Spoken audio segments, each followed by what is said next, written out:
When I think about manifestation, when I think about the journey that things take going from non-being into being, there seems to be a fairly clear process that tends to unfold. There seem to be very clear steps that ideas take before they become real. And I think it's useful when we make these kinds of observations, when we notice that things tend to work a certain way, to spend time with these ideas. To really spend time pondering them, spend time trying them, seeking to verify if this is actually true, if this is how things actually work. Because the more we can identify and know how things seem to work, the greater our confidence becomes. The less confusion we deal with, the less uncertainty we get stuck in. And this process of manifestation, this process of things becoming real, seems to follow the steps of idea, of knowing, of speaking, of doing, of being. And I think if we look at the creative act, if we look at the creative process, at least for me anyway, it seems that all these steps are represented. That this just seems to be how things work. That things start out with an initial idea, that line a lot of us have heard, that in the beginning was the Word. The Word really does start things, really does kick this process off, really does begin this cycle anew. Because when we think about this idea, this word, what does this really mean? To me anyway, this means a defined idea, a nugget of an idea that's separate from the overall stream of ideas, an idea that has a sense of individuality, has a sense of separateness that makes it stand out. And more than that, this idea of the word has a particular definition, has a particular shape, it has a particular meaning. When we think about language, we think about this is what words are. Words are encapsulations of ideas with their own specific definition and own specific meaning. And this process is a highly personal one, even though there are norms of how things are defined and what they mean. Ultimately, especially with ideas, definitions and meanings become largely personal. Truth is largely personal. Because in order for something to be really true, really fully known, it has to be experienced. And everyone's individual experience is unique. No people experience the same thing the exact same way. There's always variance. Individuality in experience is inescapable. Experience is always individual. And so if we think about this creative process, this manifesting of things, whether they be physical or conceptual, it really does start with this original germ, this original seed. Sometimes it comes in as an inspiration. Sometimes it comes in as a bit of a vision of some sort of change we'd like to see, something different we'd like to experience. And when we have this inspiration, when we have this vision, I think it's really important to remember that this is only part of the process. This is only part of the process of creation. In order for something to really become fully manifested, it has to move through different states. In this initial word, this initial inspiration, as valuable and important as it is simply the first step, the first state that all creation must run through.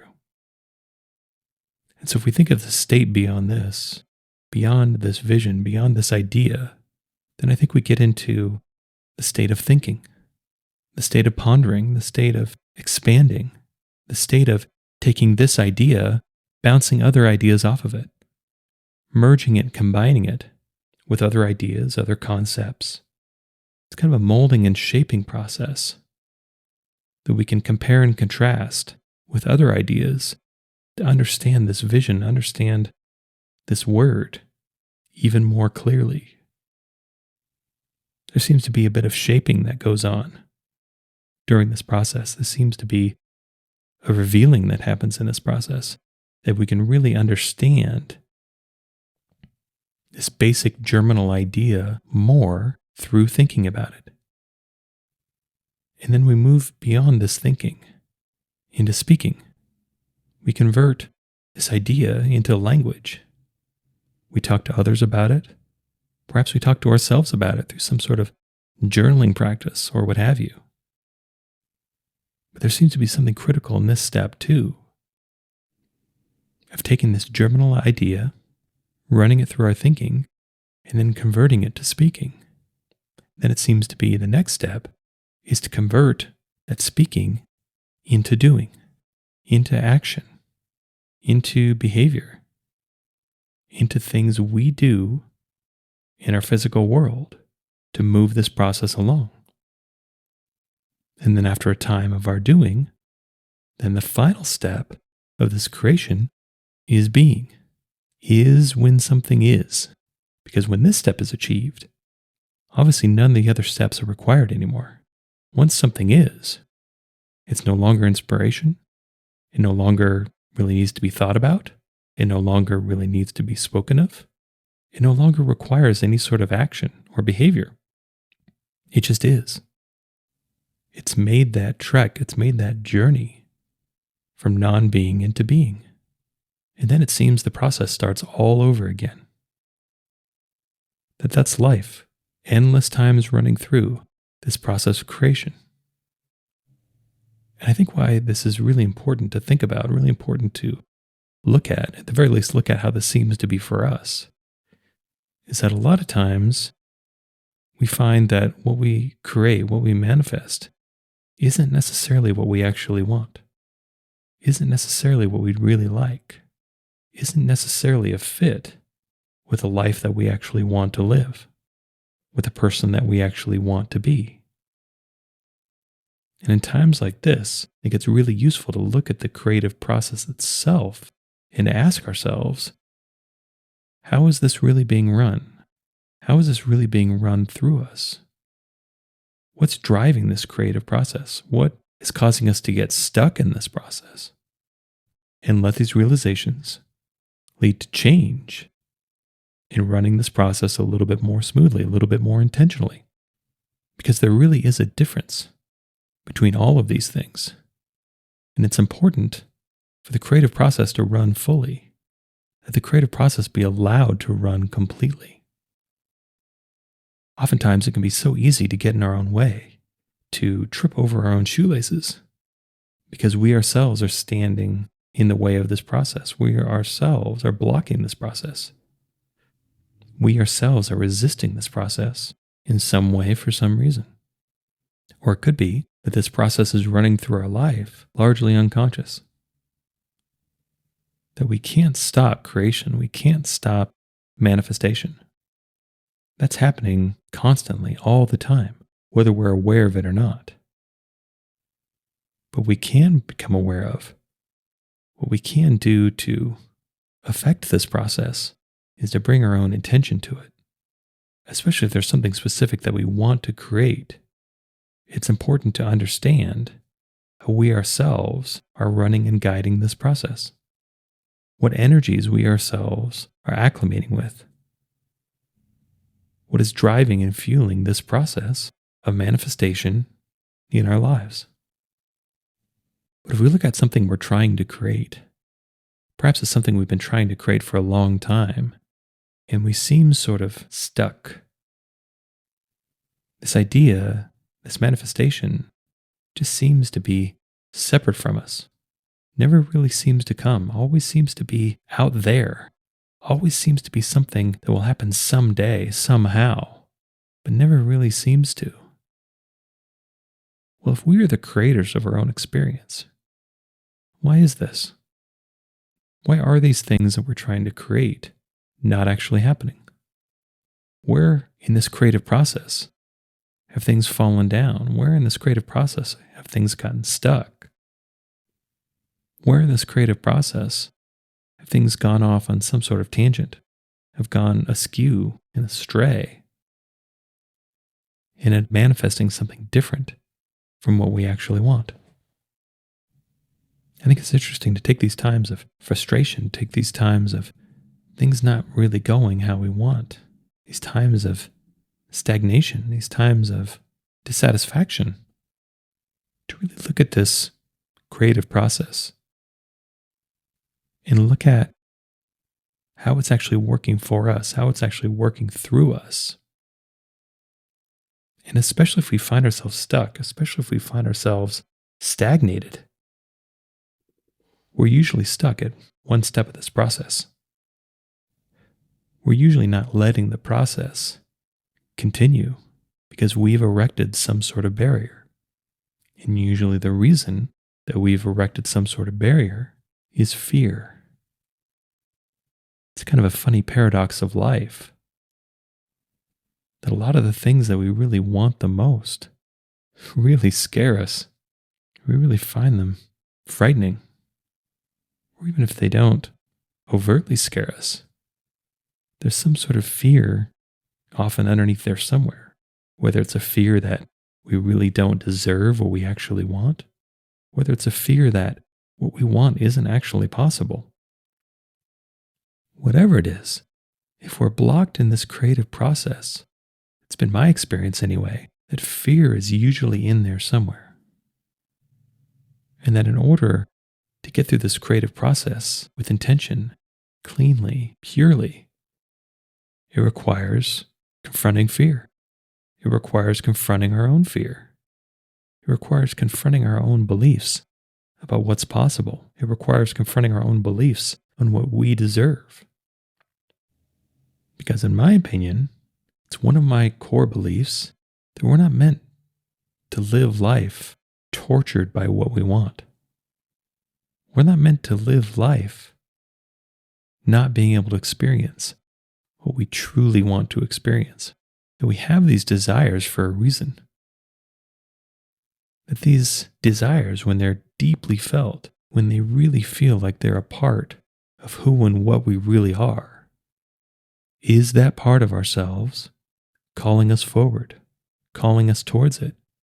These desires are the more idealized versions of ourselves, beckoning us closer, encouraging us on, encouraging us to become greater, to become more of who we really are. When this creative process manifests things we don't really want, it's usually because there's some adulterant, there's some energy entering the process that's actually counter to where we're trying to go. That's actually the opposite of what we're trying to create. And that's precisely what fear is. Fear is the inverse of our true desires. Fear is the negating force to achieving and living and attaining what we actually want. Fear is the negative polarity of desire. That's not to say that fear is some sort of villain. That's not to say fear is some sort of enemy that we need to fight and vanquish and destroy in order to have what we truly want. Fear is useful. Fear is meant to be worked with because it's the fear that's bringing to light areas of ourselves that need some attention. It's the fear that can illuminate which parts of ourselves and in what areas need to grow, need attention, need healing. So as uncomfortable as fear can be, we really can develop a relationship with it to where it doesn't completely sabotage us, to where it can actually be useful. It may never be the most comfortable thing in the world, but it can be helpful. And so if we look at this creative process, a lot of times where we get stuck is before the doing phase. We can all have dreams. We can all have desires. We can capture this vision. We can think about it and ponder it. We can talk about it, sometimes endlessly with others. Then often that's where we get stuck. Because then we don't seem to actually do anything. We don't seem to actually take action towards achieving or attaining whatever this is that we want. Because as long as things just exist in our heads, as long as things are just ideas, as long as things are just talking, there's not really a lot of risk in that.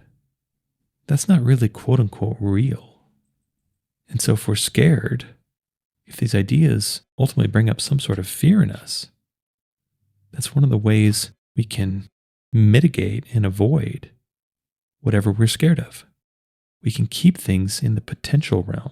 We can keep things in the theoretical realm. Because if we block them from becoming physical, if we block them from becoming real, we'll never really have to face our fears. And because our desires are fed by every step of the creative process, we get something out of every step. But for things that we really want to see made manifest, it's important to go through the creative process all the way.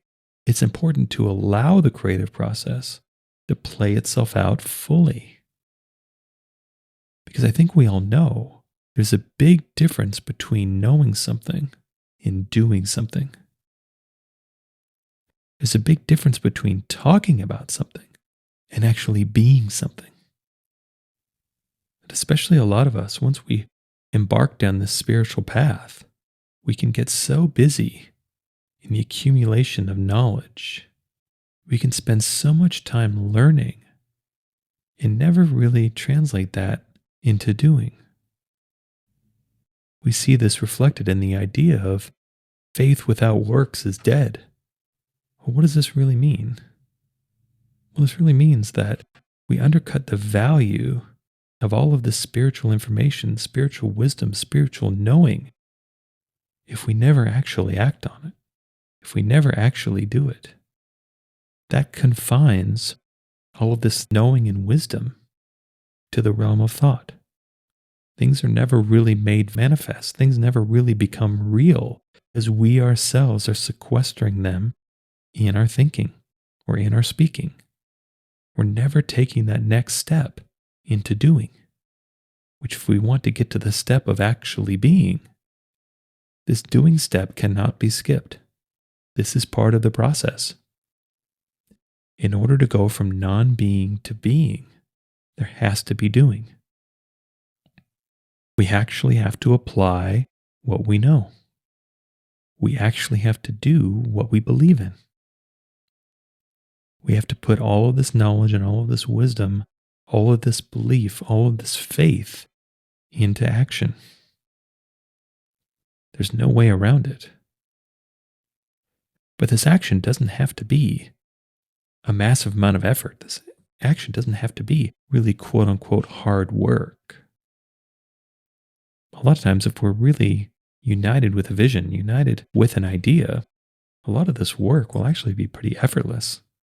A lot of it will often seem to kind of happen on its own. So it's not about applying any kind of heroic striving. It's really more about allowing. It's really more about getting out of the way and letting this energy naturally transition into doing the way it wants to. These ideas, these visions, when they come to us, especially if they're really impactful, especially if there's a lot of energy around it, especially if we can feel the positive change embedded in them, these ideas want to be expressed. They come to us for a reason. We resonate with them for a reason. We perceive this energy for a reason. Ideas want to be expressed, and good ideas even more so. But we have to be willing, we have to allow these ideas to translate into action. We have to let the energy of these ideas flow through us and be expressed in our behavior. And so if we're stuck, if there's something that we've been trying to create, trying to live, trying to achieve, try to be, and it just always seems separate from us, I think it's useful to ask ourselves, well, how have these ideas been present in our action? What have we actually been doing about it? And if we don't know what to do, if the way forward doesn't seem clear, it doesn't seem like there's something we can actually do, it's my belief, I've found, that it's enough to simply be willing to do. It's enough to simply remove that obstacle of unwillingness to do, unwillingness to move, unwillingness to try. Because just like the idea originally came in its inspired form, the right action will come in its inspired form as well. We'll know it. It will have the same feeling. It'll have the same tenor. It'll have its own energy to it. In a lot of ways, our work is just being willing to go along with it, being willing to do, being willing to try, finding ways to transcend our own fear, finding ways to transcend our own negative beliefs about whatever this is, of finding that there's a real fundamental difference between an idea, between thinking about that idea, between talking about that idea, between expressing that idea and being that idea. Every step of the creative process is just as important as every other step. And we come to life, we all come to this life for the purpose of creation, for the purpose of serving creation, for the purpose of bringing in and manifesting the more ideal, the more perfect, the more true. And when we have these desires within us that feel this way, that feel more ideal, that feel more true, that we feel or a more pure idealized expression of who and what we really are, then it's our responsibility, it's our opportunity to allow this creative process to unfold, to see this manifested, to not only be the keepers and the knowers of the idea, but the experiencers of the experience. We not only get to think about it and talk about it, we actually get to live it. We actually get to be it. That's the whole point. And when we can allow ourselves to be one with these ideas, when we can allow ourselves to be one with the creative process, when we can allow ourselves to manifest the more ideal, and the more we cooperate with all of creation, the more we cooperate with all of life, the more we're here doing what we're actually here to do. For a lot of us, learning to resist less and allow more really is the work.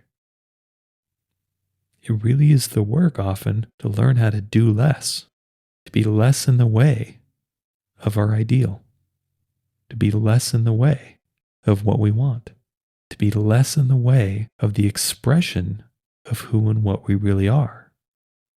And we know these expressions of who and what we really are through our desires, through these inspirations, through these visions.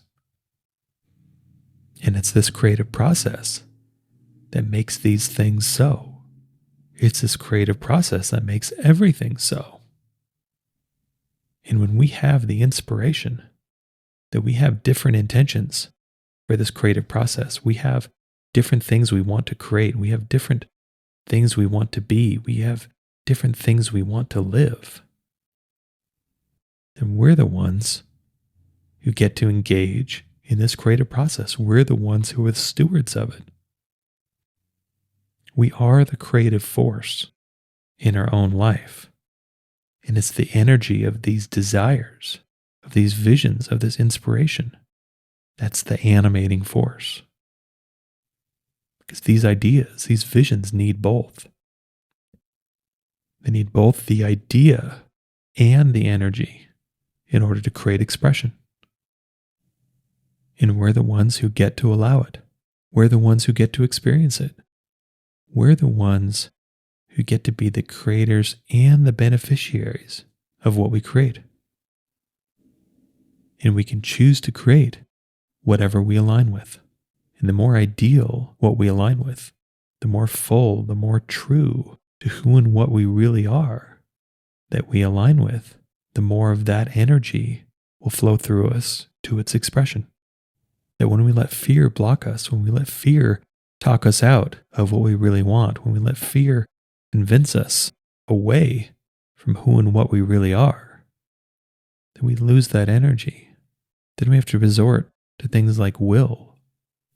Then we have to run on the energy of fear, on the energy of avoidance, which creates its own negative circumstances and outcomes.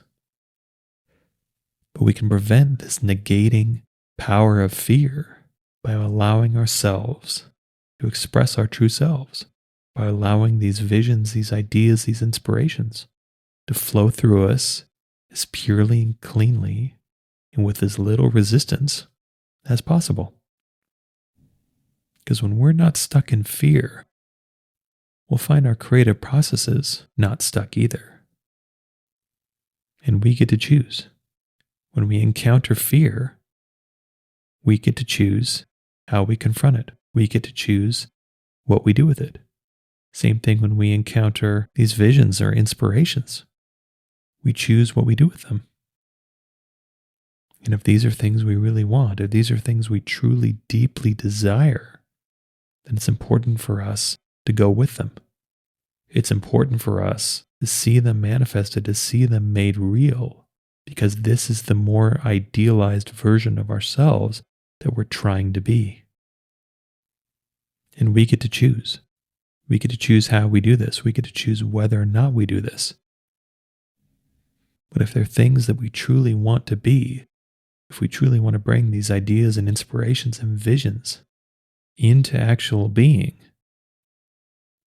it's important for us to actually do, to actually express them. And we can start from wherever we are. Even if these ideas are some grand vision or some completely different future, we can start from where we are. We can capture whatever piece of it is accessible right now and start doing that. We don't have to wait. We don't have to someday our desires. We can find a way to start living them right now on whatever scale we can. We can really connect with the feeling of what that idealized thing or idealized life or idealized day really feels like. We can start living that today, right now, in whatever capacity is available to us. We can find all the ways we can feel the way we want to feel now under our present circumstances. Might mean we have to do different things. It might just mean we have to shift our perspective a bit. It might mean we need more faith. We need to believe that these deep, heartfelt ideas and visions for ourselves are not only possible, but are happening, are becoming more and more real the more we connect with them, the more we express them. And we can do that now. We can do that from wherever we are. We can start today. We can start in this moment to bring in more being of our own ideal. We can let go of our fear. We can want what we really want. We can be who we want to be. We can do what we want to do. We can follow the lead that our desires are encouraging us to. We can go with them. We could submit to them. We can drop our arguing and resisting against them and just try. Just go. Allow ourselves to move with them and see where that takes us. Really seize these feelings. Feel it as deeply as we can on the inside. And allow that to manifest through our expression.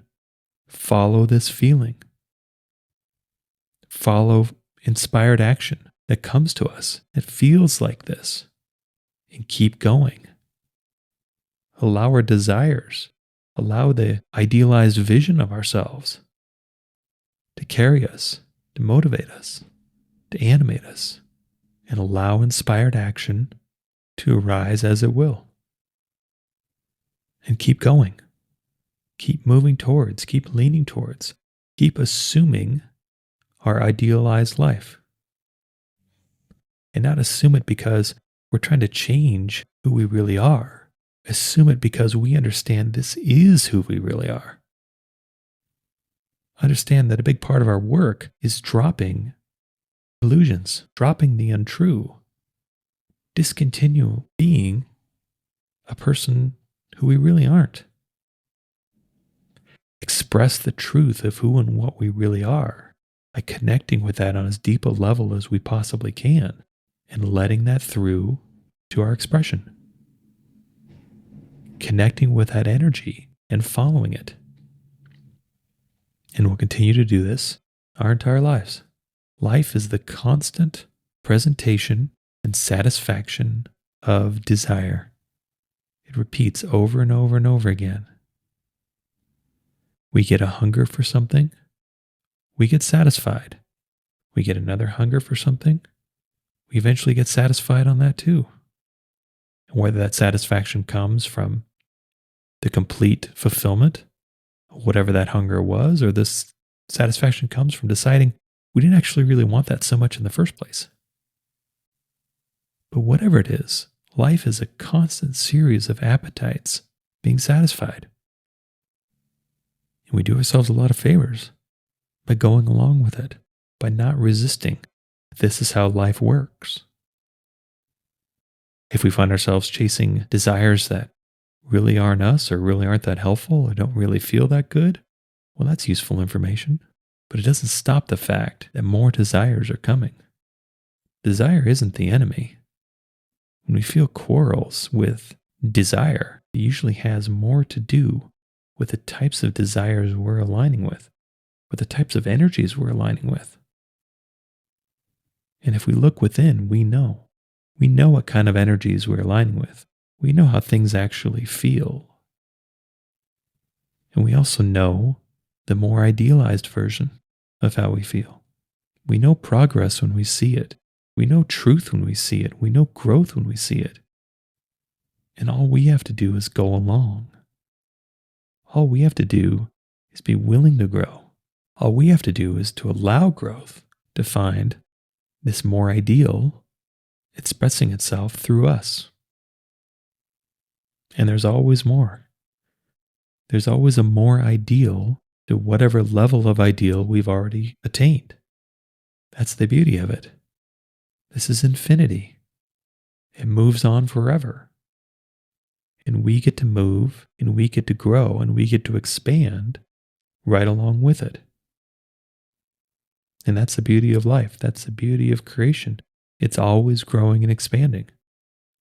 It's always growing and expanding to a more idealized version of itself. And we find union with life by cooperating, by we ourselves moving to a more idealized version of ourselves, by we ourselves living a more idealized version of our life, by we ourselves being a more idealized being. And this never ends. This is a beautiful golden upward spiral that we always have the pleasure to be able to climb. That's what we're here to do. That's why we're here. That's what we're here to express, is the more ideal. And we can seize this in any moment. We can utilize the creative process that's unfolding in our life right now to seek and feel after the more ideal, to connect with the more ideal, to express the more ideal, and to see the more ideal made manifest in our life. This is our journey to perfection.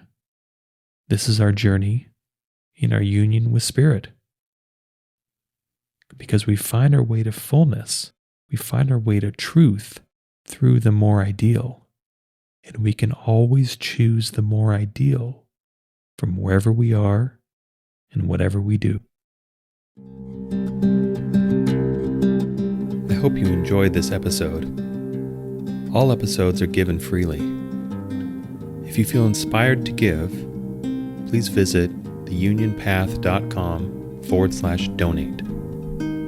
If you have a question, you can contact me at theunionpath@gmail.com. Take care and all the best.